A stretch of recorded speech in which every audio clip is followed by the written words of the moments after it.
Ulitin mo. Good morning guys. Mm. Ako luto ako ng ulam namin ngayong umaga kasi bumili ako ng dilis dito sa Talipapa sa CE.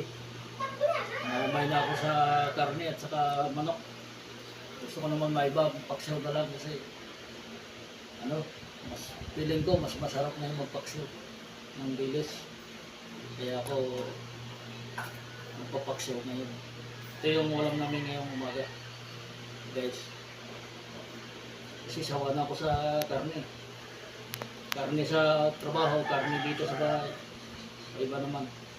Kaya ito, bumili ako ng dilis. Paksiwin ko to guys. Para pakiramdam ko, mas masarap ang ulam ng paksiw. Kaya puro baboy. Dali tayo ma-haglag yan.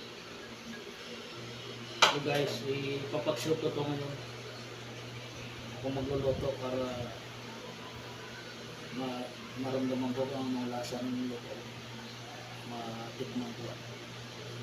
Lagyan ko na ng sibuyas sa kaloya para pumatay sa lasa. Ito, nilagay ko na. Ito sasasalang ko na mamaya konti.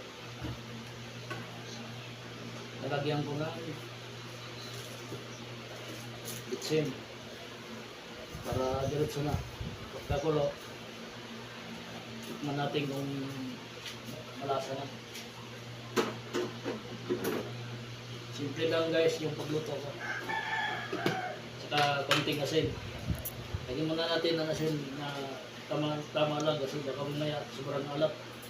Dagdagan na lang mamaya pagpaluto. Yan. Ayan. Yan guys, sasalang ko na sa karan para lutuin ko lang.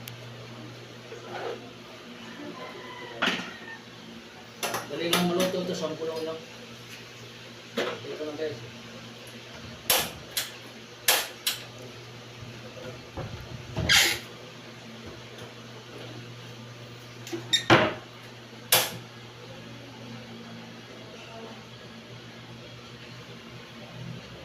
Uh, 30 seconds lang yan. Okay na yan, luto na. So guys, hanggang doon lang guys. Maraming salamat guys sa inyo lahat. Lalo na sa mga viewers. Thank you very much.